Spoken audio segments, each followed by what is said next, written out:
Hi, my name is Janie Valdez, and I am in Group 1. Studies as recent as 2013 have ascertained that vitamin D was more than just a supplement designed to help strengthen our bones, which is the most commonly known benefit for vitamin D intake. The way it is able to strengthen our bones is through the management of calcium and preservation of phosphorus levels in our blood.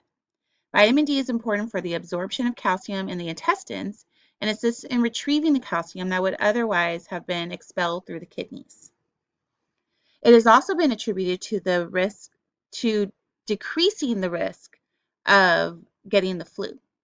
A study was performed where 1,200 children were given 1,200 international units of vitamin D per day for 4 months. Their risk was reduced overall by 40%. Several observational studies also reflected a reduced risk of diabetes.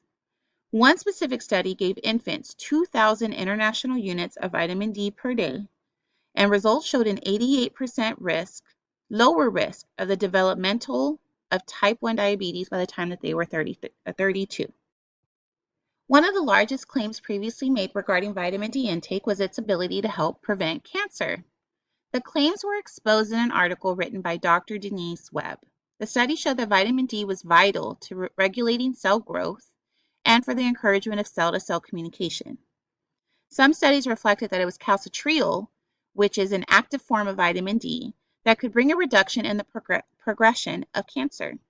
The study reflected that it was capable of this feat by slowing the growth and expansion of new blood vessels within the cancerous tissue.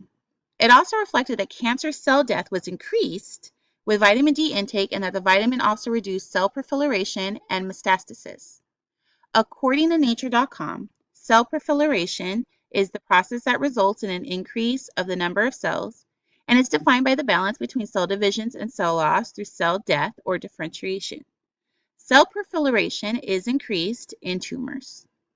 Metastasis is when secondary cancer growth occurs away from the original site of where the cancer was originally found. While these claims were promising and backed by studies, more recent studies have refuted these claims and collapsed the previous studies surrounding vitamin D's ability to reduce the risk of cancer and other diseases.